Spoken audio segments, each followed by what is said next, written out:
Hola chicos, chicas, buenos días, buenas tardes, buenas noches. A la hora que estén viendo este video, primero me presento, soy el profesor Lester Núñez, soy profesor de historia. Voy a estar compartiendo para algunos cursos algunas partes de las materias que estamos viendo y lo estamos haciendo a través de este formato. Estamos aprendiendo también a hacerlo, así que pedimos las disculpas si es que se nos pasa por alto algo o hay algún problema.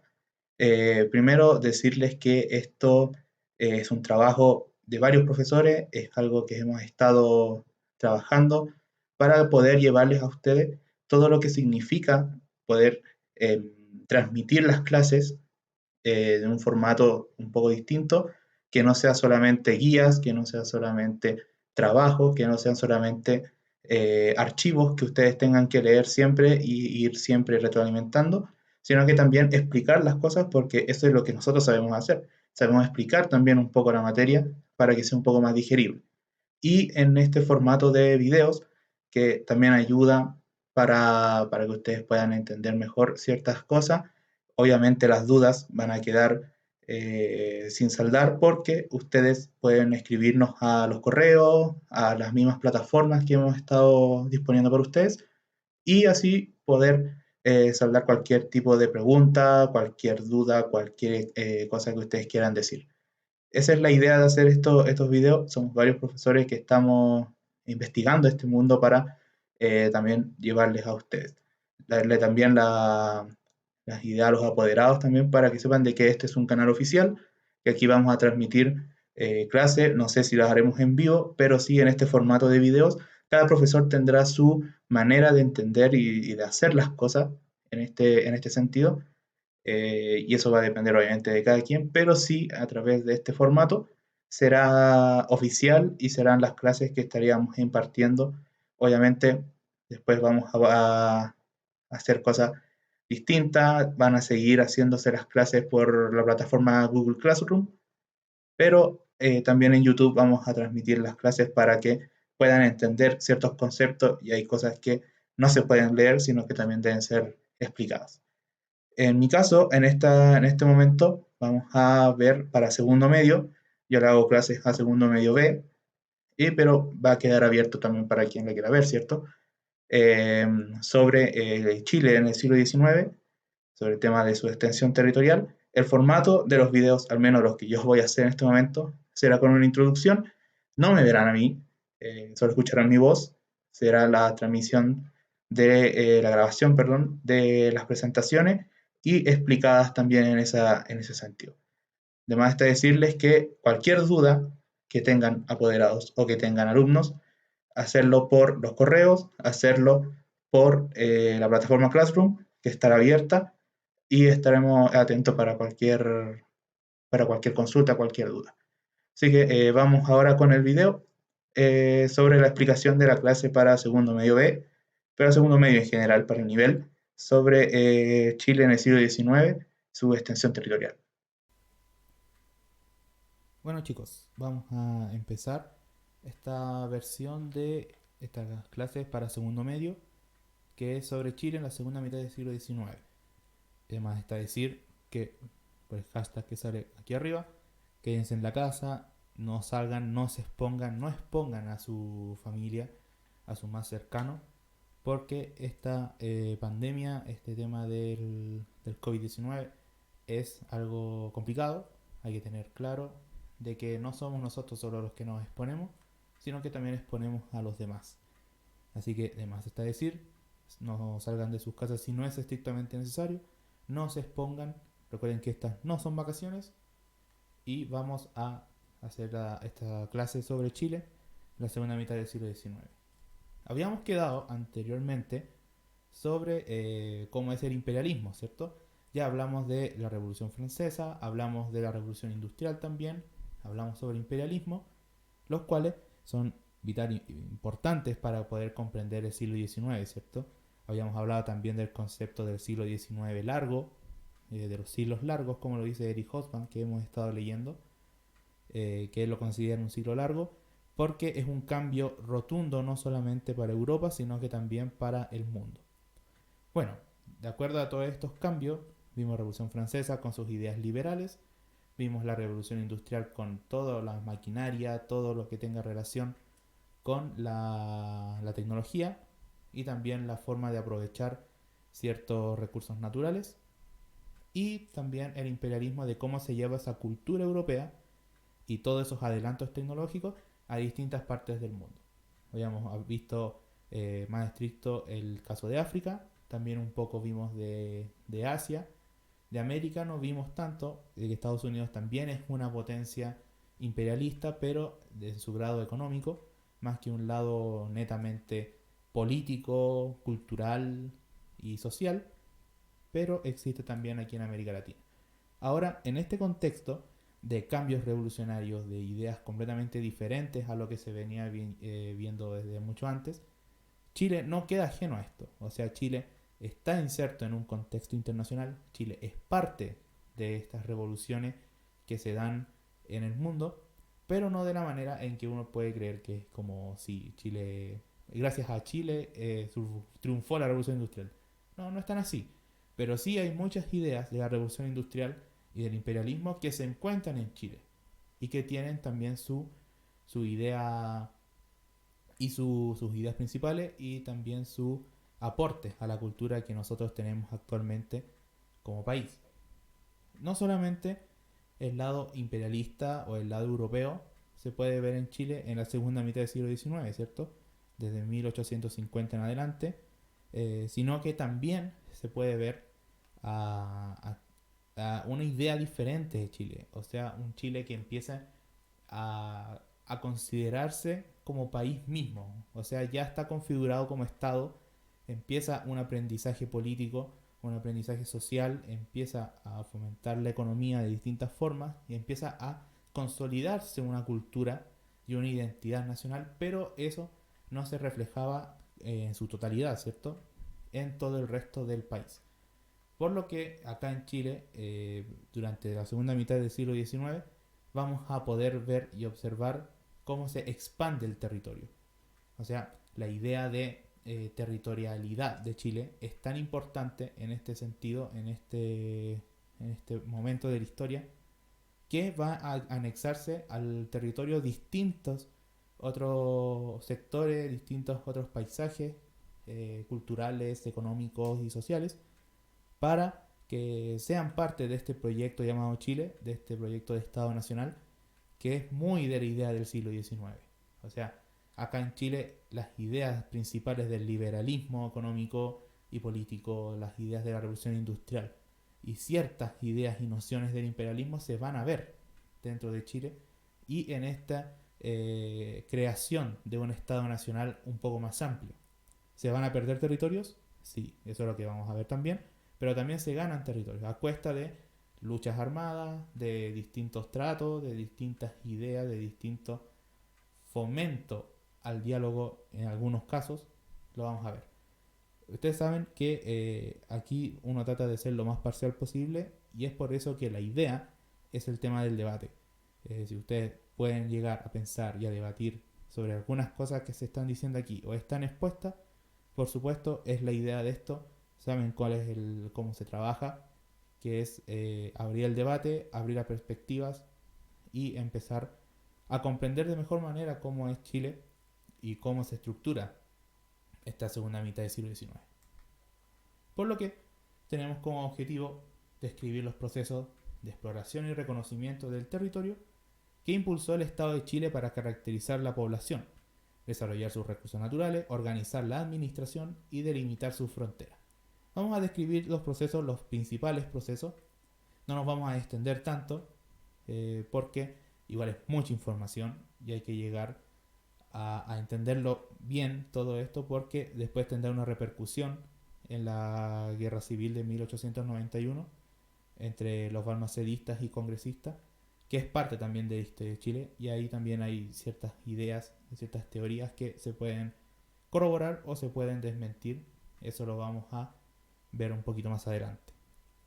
Bueno, es el cambio del mapa. Aquí vamos a trabajar hartos con mapas, vamos a ver distintas ideas principales sobre Chile y en este tiempo del siglo XIX al Chile que tenemos actualmente. Estas son las fronteras de Chile a inicios a inicios de esta época, 1850, 1860.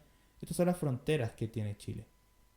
Como podemos ver, Chile desde el norte está el río Loa. Nuestro río Loa es el límite norte de un Chile que está en construcción, que está en búsqueda de su propia identidad, ya no solamente cultural, sino que ahora territorial. Podemos ver a Santiago, gran parte de la Patagonia, absolutamente toda la Patagonia era parte de Chile. Arica y Iquique no pertenecían a este país. Todo lo que es el río Loa y todo lo que pasó con la guerra del Pacífico también se considera parte de Chile, la región de Antofagasta. Y eso vamos a hacer un anexo en este mismo video. Yo creo que lo dejaremos como un video privado o un anexo mismo para explicar cómo es la guerra del salitre, pero lo vamos a ver aquí en nuestra localidad de Calama, que es algo que se habla, y ahora que ayer 23 de marzo, se mostró la guerra o sea, el inicio de la guerra del Pacífico con el aniversario 141 de Calama. Pero sabemos muy poco realmente de qué es lo que pasó aquel día, cuáles son las consecuencias que tuvo y cómo se veía el enclave de la guerra del Pacífico. No vamos a entrar más en detalle en este momento, vamos a hacer un video aparte explicando la guerra del salitre o de la guerra del Pacífico, estrictamente aquí en nuestra ciudad de Calama. Pero en términos generales, el río Loa siempre fue el límite norte, de Chile, y al sur, pasando por la Patagonia, hasta el estrecho de Magallanes, que era parte de Chile. También no tenemos que olvidarnos que en la parte del Biobío, la Araucanía, estaba dividido Chile porque estaban las reducciones de mapuches. O sea, la guerra de Arauco se mantiene hasta estos años de segunda mitad del siglo XIX, y Chile está dividido en este sentido. Después vamos a ver también qué existe con las ideas mapuche. Vamos a hacer un pequeño debate en ese sentido. Esto es Chile a 1850. Esto es Chile en la actualidad. Entonces, si podemos ver la comparación, Chile ha perdido una gran parte de su territorio de la Patagonia, que actualmente le pertenece a Argentina, pero sí ha ganado la puerta norte, que se le llama, que es Arica, que es Iquique, que eran territorios peruanos. También está el litigio sobre Tacna, que eso se va a ver un poco más adelante, pero que también tiene sus repercusiones, sobre todo después de la guerra del Pacífico. El territorio de Bolivia, como digo, vamos a hablarlo en un video aparte, en una idea aparte, porque tiene mucha tela que cortar. O sea, es un tema muy, muy importante que al menos nosotros aquí en Calama debemos saberlo, debemos tener ese conocimiento de qué es lo que pasa con la guerra del Pacífico, al menos en estos territorios. ¿Cuál es la importancia que tiene eso? Bueno, ¿qué es lo que pasa en todo esto? ¿Cuál es la idea de este siglo XIX en Chile? Transformaciones territoriales durante el siglo XIX, entre 1840 y 1880, a partir de las cuales dio forma al territorio chileno definitivo. Todavía Chile está en una vía de exploración de territorios que no se tenían idea. Existe esta idea también civilizadora, en cierto sentido, que ya es un tema no solamente político-social, sino que también cultural e incluso se podría decir étnico, hacia otros territorios, como es la guerra del Pacífico y la ocupación o pacificación de la Araucanía. Se trata de un proceso multifactorial, es lo que les decía, no es solamente un solo factor que hace que el Estado promueva esta búsqueda de nuevos territorios, sino que son distintos factores que estos inciden. Pues sus causas y consecuencias se relacionan con los ámbitos económicos, políticos, sociales y culturales, y ahí podemos agregar también algunos otros ámbitos que también son importantes para entender también. Este es más o menos la evolución que tiene Chile durante todos estos años. En 1560, ya periodo colonial, este era Chile, este era el territorio chileno, que era conocido como la Capitanía General de Chile. En 1810, cuando ya comienza esta revolución, estas ideas de buscarse, ¿cierto? La independencia, límite en 1810, que es todo lo que está en rojo, ¿cierto? Esto era lo que Chile era en 1810. El límite de disputa es esto. nuestra región de Antofagasta. ¿Por qué? Porque este territorio fue administrado por Chile después de la Guerra del Pacífico, pero anteriormente también había sido problemas también con Bolivia, de que Bolivia era parte eh, administrativa de la región de Antofagasta, en ese tiempo el departamento del litoral. Después lo vamos a ver un poquito más detallado, pero es un territorio en disputa que también hay que tenerlo en claro. La línea de la Concordia es el punto donde se encuentran las fronteras de Chile, Perú y Bolivia. Actualmente eso existe. Un poco más al norte Bisbiri, en Arica. Y están las fechas correspondientes. Estos son los territorios obtenidos temporalmente, que es Tacna. Arica al final quedó Arica para Chile y Tacna fue de vuelta al Perú. La región de Antofagasta, la región de Tarapacá, cedido por el Perú, que era territorio peruano, Iquique, Pica, Pozo Almonte, todos los pueblos del interior de Iquique eran territorio peruano. Hay una historia también muy bonita en ese sentido, así como de identidad. Y la región de Antofagasta, que tiene incidencia boliviana directa, pero que también hay parte de administración de Chile. Entonces, todo esto, el Chile antiguo, el Chile moderno, que era lo que se tenía en mente, y después de eso se perdió, ocupado por las Provincias Unidas después de 1810, que es la parte de Mendoza, y los territorios cedidos a Argentina, que después lo vamos a ver un poquito más en detalle, para que ellos pudieran no intrometerse dentro de la guerra del Sarillo, ¿cierto? Bueno, vamos a los datos. Esto es un poco tedioso, lo entiendo, pero es necesario también saber eh, cómo fue este aparato de descubrimiento y de ocupación de ciertos territorios para que Chile pudiera ampliarse como Estado y como nación, y qué consecuencias eso atrajo, ¿cierto? Tenemos la ocupación de Magallanes entre 1843 y 1849. ¿Cuál era la importancia de esto? Control sobre la zona más austral del territorio, o sea, lo más al sur que se puede llegar en el mundo. Chile tenía la posibilidad de tomar parte de ese territorio y tenerlo dentro de su frontera. Es un paso obligado por las rutas comerciales entre el Océano Atlántico y el Océano Pacífico. O sea, aquí está el estrecho de Magallanes. Quien tuviera posesión de este estrecho podría tener muchas ventajas comerciales, ¿cierto? Porque los barcos obligadamente en este tiempo tenían que pasar por el estrecho de Magallanes para pasar de océano a océano.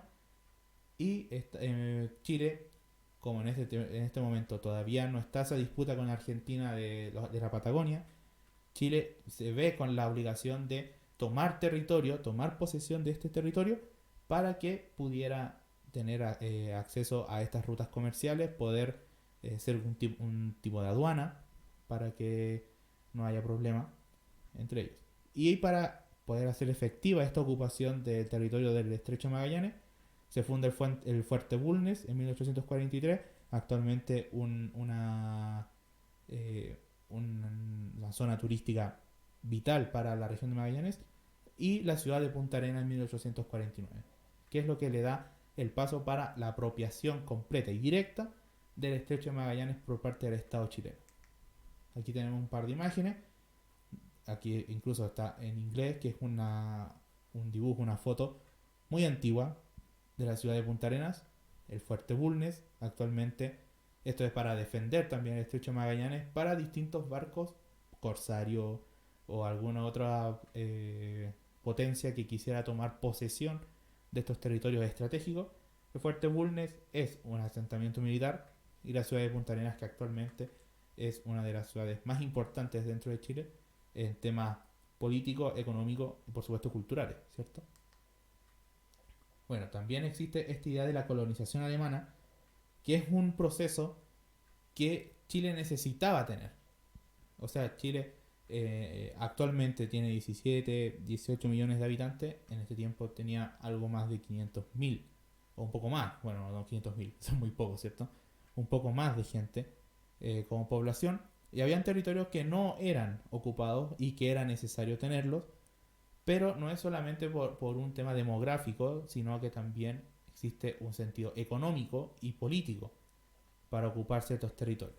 Se promulga la ley de colonización que permite el ingreso de colonos alemanes al sur de la zona mapuche. O sea, Chile sabe que está dividido, el Estado de Chile sabe que está dividido entre la parte norte, por así decirlo, está la Araucanía, que está la frontera que se le llama, donde están los mapuches, y el sur austral, donde no había apenas gente, y se promulga esta ley de colonización que permite que los alemanes, y no solamente alemanes, sino que austrohúngaros también ingresen al territorio para colonizarlo.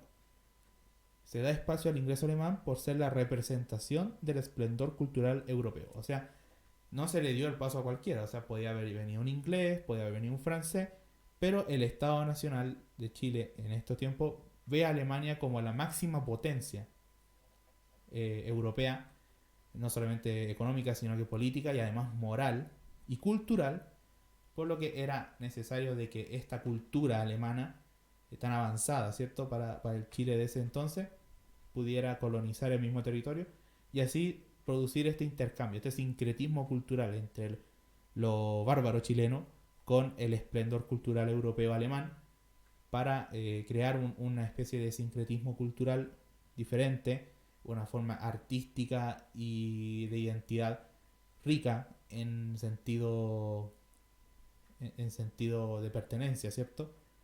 Con los paisajes del sur de Chile, con las ideas alemanas.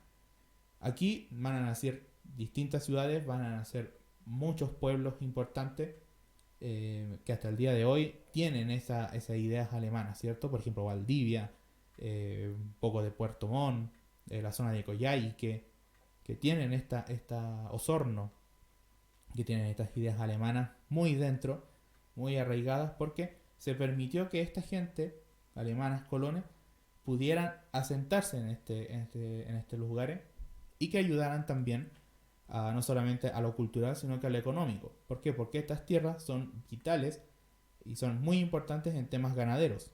Y además que también propician la plantación de ciertas plantas, como por ejemplo la cebada. En este territorio es muy fuerte el tema cervecero, el tema de chocolate también se ve. Y eso también ayudó a un tema económico y no solamente cultural. Este es un mapa de cuál es el departamento. Esto está en alemán. Está la frontera. Y todo este territorio es lo que se coloniza por parte de alemanes. El departamento de Valdivia, el departamento de la Unión, el departamento de Osorno y la provincia de Chiloé. Y también Coyhaique y Aysén. Esas son las regiones. Prácticamente el sur, el extremo sur y parte de la zona austral de Chile. Pero hay que tener claro de que es solamente el territorio que actualmente es Chile. ¿Qué pasa con la Patagonia? Vamos a ver la Patagonia un poco más adelante. Pero hay que tener claro de que la Patagonia no se toma como una referencia para que Chile pudiera colonizar también parte de la Patagonia. ¿Vive gente en la Patagonia? Sí, existe gente que vive, aparte de indígenas, gente que se establece en la Patagonia, pero para Chile no es un apuro colonizarlo o poblar este sector de la geografía latinoamericana, que es la Patagonia. No es necesario, no lo considera así. Y Argentina ya pone sus ojos también en esta gran masa de tierra, este desierto, cierto frío en la zona austral de América.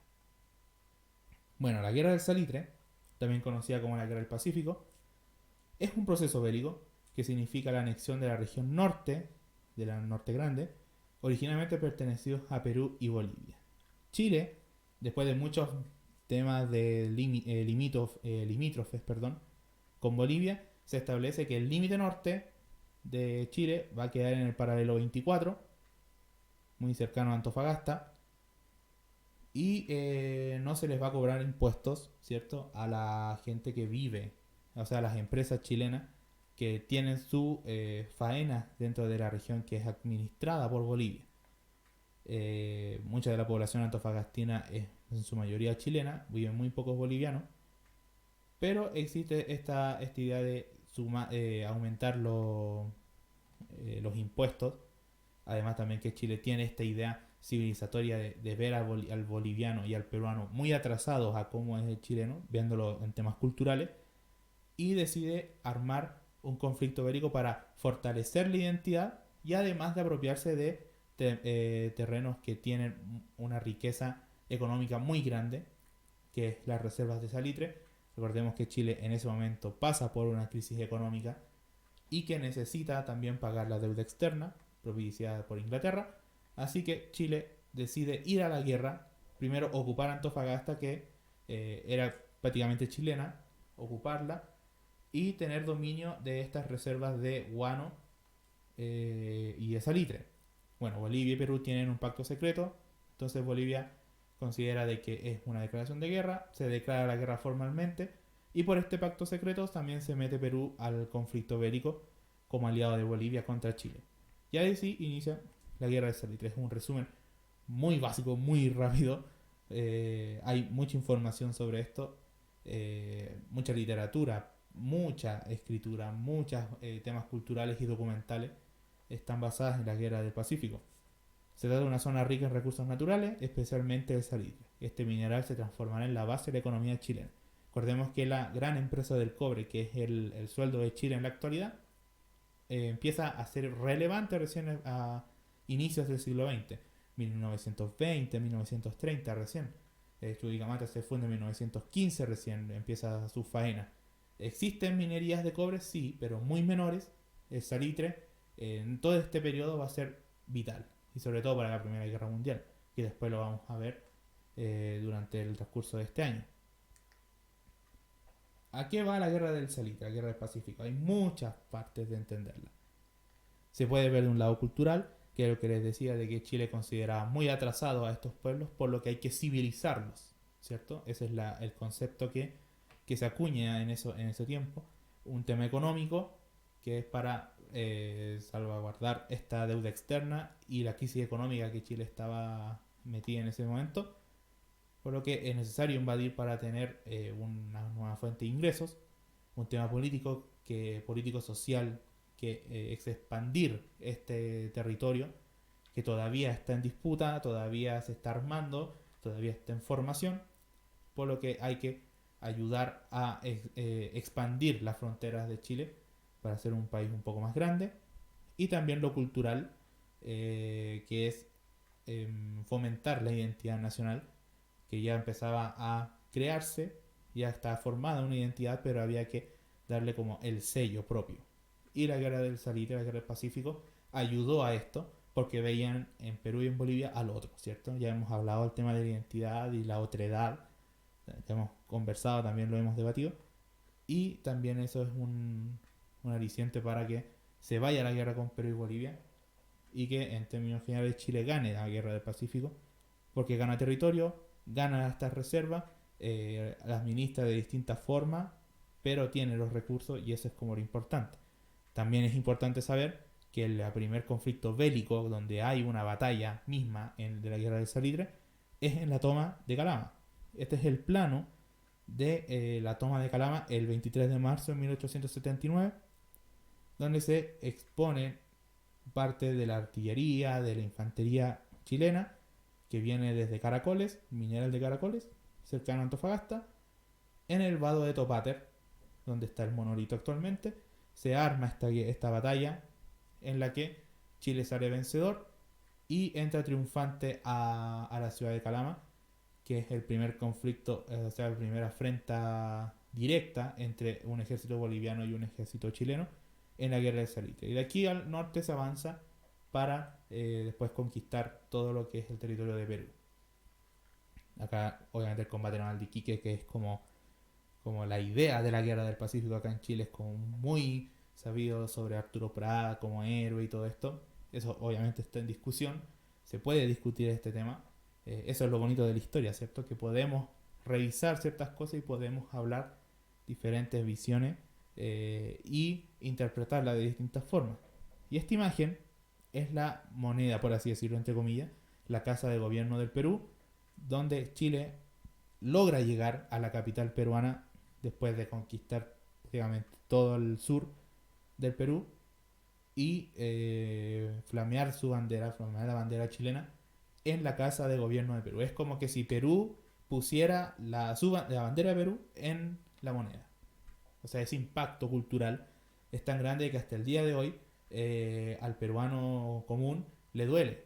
y todavía existe esa rivalidad histórica entre Chile y Perú, más que con Bolivia por el tema del mar, pero con Perú sí se expresa también este conflicto, esta hostilidad, porque el ejército chileno, si bien ganó, entre comillas, de buena ley, también hizo muchas fechorías, también muchos excesos también entrando a Perú, por lo que eso es condenable. Bueno, eso de que digan que en la guerra todo vale, no es tan así.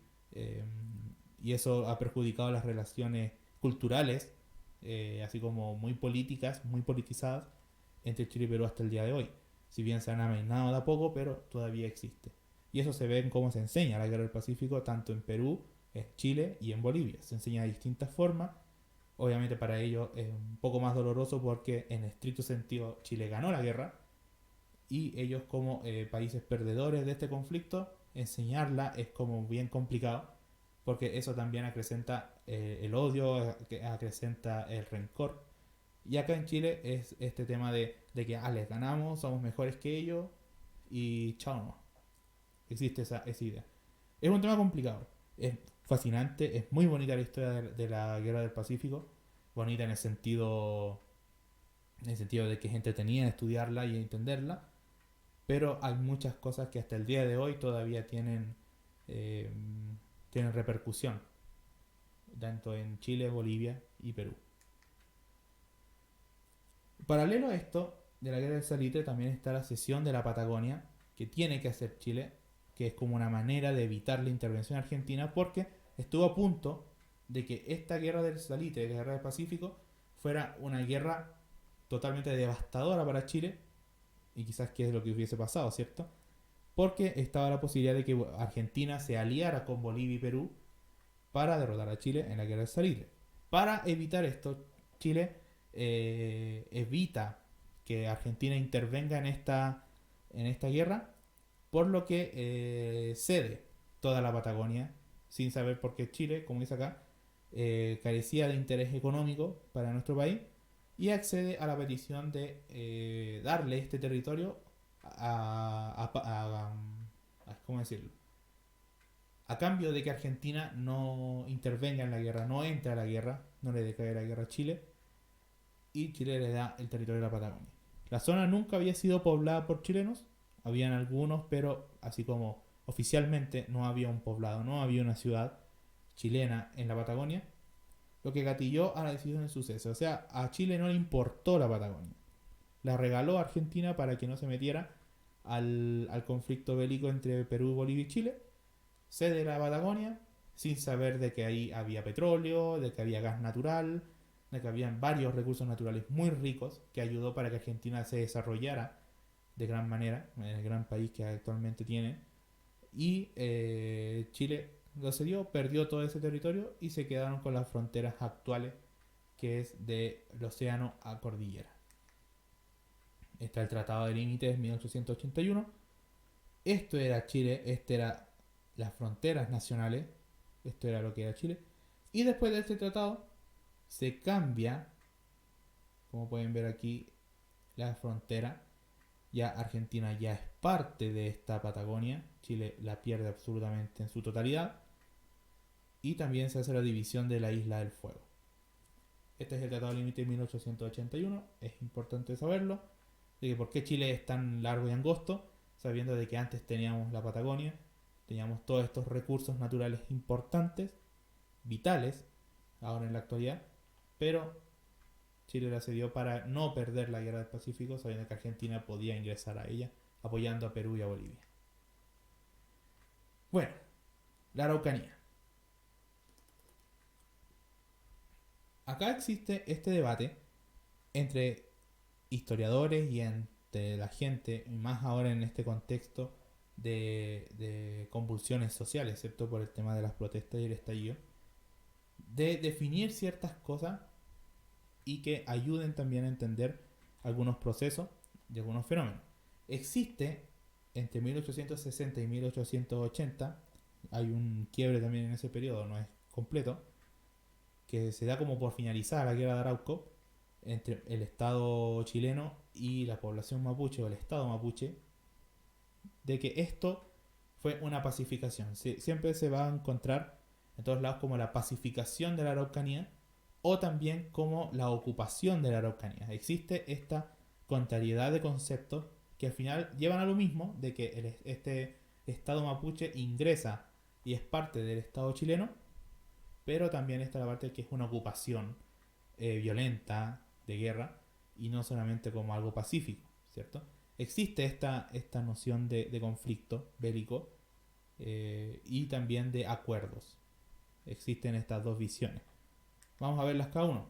Pacificación, acuerdos entre chilenos y mapuche para que la región completa, que es la Araucanía y parte del Biobío, fuera incorporada al territorio nacional, aceptando el proyecto del Estado-Nación. O sea, Chile, esta es una idea ya completamente cultural y también económica. ¿Por qué? Porque este territorio de la Araucanía, lo que es actualmente la región de la Araucanía, Temuco, Padre Las Casas, Villarrica, todo este sector del sur de Chile, es el considerado el granero del país. O sea, las tierras más fértiles de Chile están en territorio mapuche, grandes hectáreas también de bosques nativos que también tienen madera muy rica para los temas mineros del norte. Considera Chile de que es necesario también tomar posesión de estos territorios por un sentido netamente económico, pero también está el tema cultural, es decir, de que, oye, ya somos un Estado, también tenemos que integrar a los indígenas, ya lo hicieron en el norte, lo hicieron muy a su pesar en el extremo sur, y falta todavía los mapuches, que siempre han sido de un corte más bélico, siempre han estado en conflicto con el Estado chileno, y este es como el momento de decir, bueno, hay que ocupar o hay que pacificar este territorio para que ingresen a este proyecto del Estado Nacional. Existe esta visión de un tema de acuerdos, de distintas formas de parlamentos, muy parecidos a como eran en la colonia, que es considerada como una visión pacífica, una pacificación de este territorio. Y obviamente está la ocupación, que es la guerra entre chilenos y mapuche, donde quitaron el territorio ancestral para ser vendido a grandes propietarios agrícolas. Eso es algo que hasta el día de hoy los mapuches han estado reclamando, han estado protestando al Estado chileno de que le expropiaron todas sus tierras ancestrales que les correspondían por derecho ancestral, por un tema religioso, ¿cierto? Y un tema social de la cosmovisión mapuche. Y el Estado chileno le quita estos territorios a punta de balazo, a punta de guerra, a punta de conflicto bélico directo. Y estos territorios que después son apropiados por el Estado chileno son vendidos a grandes ganaderos, a grandes agricultores, sobre todo de cortes alemanes, ¿cierto? Habíamos visto eh, esta colonización de todo este territorio y también se les vende para que pudieran asentarse. Aparte de la idea económica, está lo cultural y en un estado de guerra que defienden la gente que dice que esto fue una ocupación más que una pacificación, considera de que es una guerra y no solamente para un fin económico, sino que también para un fin cultural, que es someter completamente la idea mapuche al Estado Nacional chileno y dar como ganador a Chile y la idea mestiza que tenemos por sobre el tema indígena.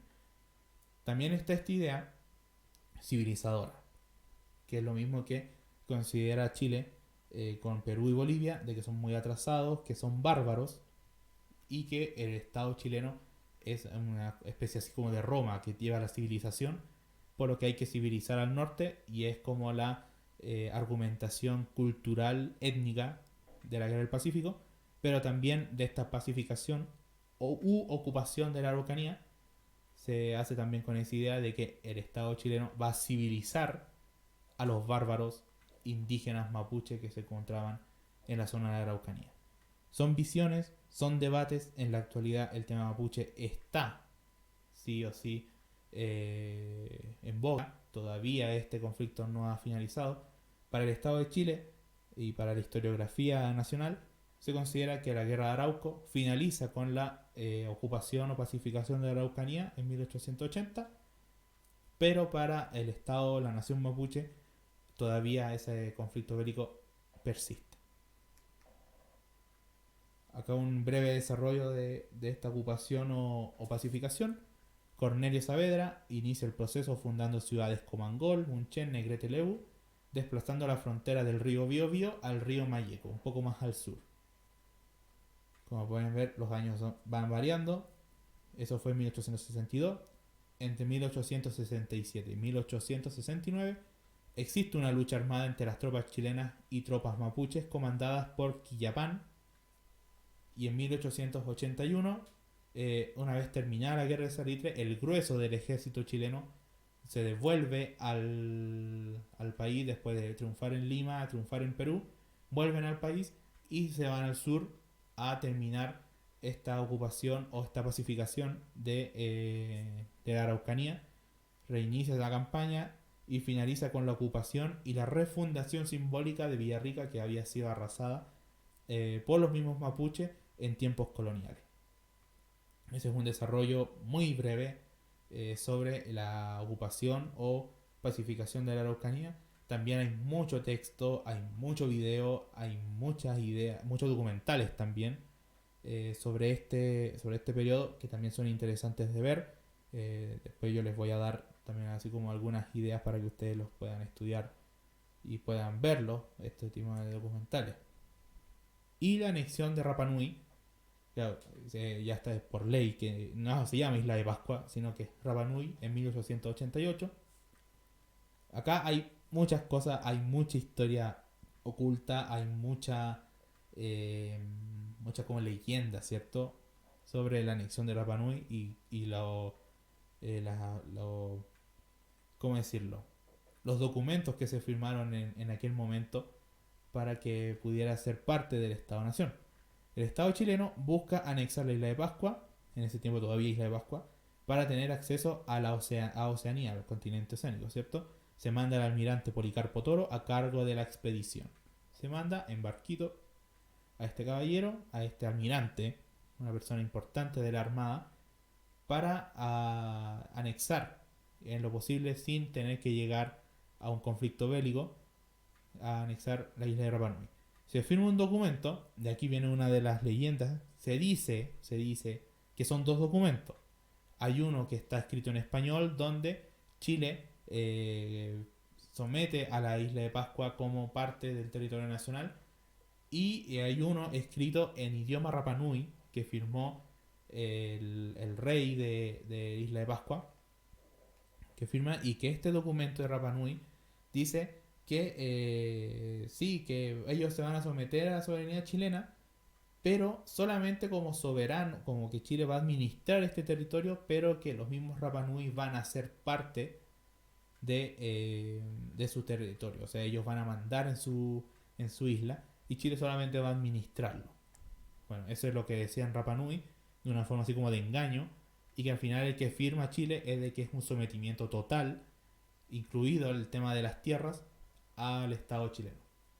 Está esta leyenda, muchos historiadores dicen que es mentira, otros dicen que existe una copia en Rapa Nui de este tratado firmado en 1888, pero son especulaciones históricas, eso va a depender de cada quien, va a depender de la investigación que haga uno, cada quien en su fuero interno, ¿cierto?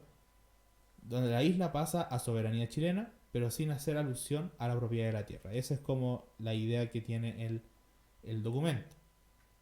Aquí tenemos alguna idea. Aquí está Policarpo Toro. Esta es una estatua, no es un moai, es una estatua que se encuentra en Nangaroa, allá en Rapa Nui, sobre el rey que firmó el tratado. Aquí se puede ver una recreación de la firma del tratado de 1888 y la isla de Pascua, Rapa Nui, con sus canteras, con sus volcanes, con todo su gran atractivo, ¿cierto? Que es lo importante. Ahora, en base a esto, ahí termina la presentación. ¿Qué se refiere a esto? ¿Qué podemos sacar a cuenta de la guerra, o sea, de esta extensión territorial?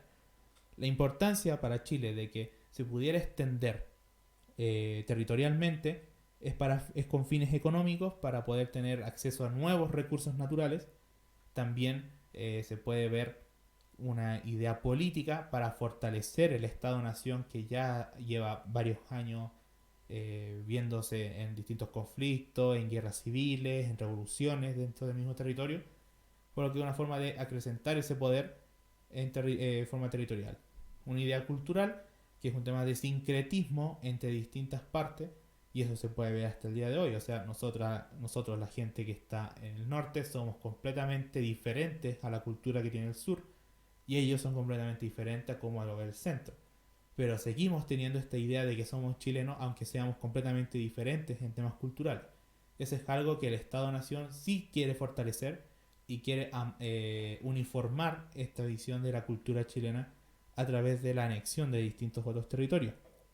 Existe una idea social que es justamente esto mismo, y por supuesto también un tema eh, étnico, por así decirlo, que es una idea civilizadora de buscar llevar esta civilización nacional chilena, que es como lo mejor de América Latina, que se considera en ese tiempo. De hecho, a Chile siempre se le consideró como la Inglaterra de América del Sur, para llevar esta civilización a territorios que eran considerados bárbaros, que eran considerados atrasados, y que es el sustento teórico racial para iniciar incluso conflictos bélicos como es la Guerra del Pacífico y la pacificación u ocupación de territorio de la Araucanía. Chicos, chicas, esto es Chile en el siglo XIX, segunda mitad. Es interesante y saber también esto, porque muchas de las ideas que pasan en este sentido de anexar nuevos territorios va a ayudar a que se cree un clima distinto en temas políticos a finales de la década de los 80 del siglo XIX, 1886, 1887, sobre el tema de José Manuel Balmaceda. En 1891 estalla la guerra civil entre balmaceístas y congresistas, y eso va a cambiar completamente la visión política y también social que va a tener Chile a inicios del siglo XX. Eso va a quedar para una clase un poco más adelante, sobre la guerra civil de 1891 y el nacimiento de un nuevo sistema político que es el parlamentarismo acá en Chile. Eso es hasta el momento. Recuerden quedarse en sus casas. Estos formatos de video van a ir regularmente subiéndose no solamente al canal de YouTube, sino que también a Classroom. Recuerden hacer sus tareas, sigan estudiando. Recuerden que estas no son vacaciones. Y por supuesto, cuídense. No salgan si no es necesario. Quédense en sus casas. Lávense las manos. Y eso. Puedan suscribirse también al canal. No le voy a decir como los youtubers, ¿cierto? Pero estén atentos, porque este canal de YouTube es un tema oficial del liceo en este momento de contingencia sanitaria nacional. Eso es, chicos. Ojalá que les vaya bien. Y nos estamos escuchando la próxima clase.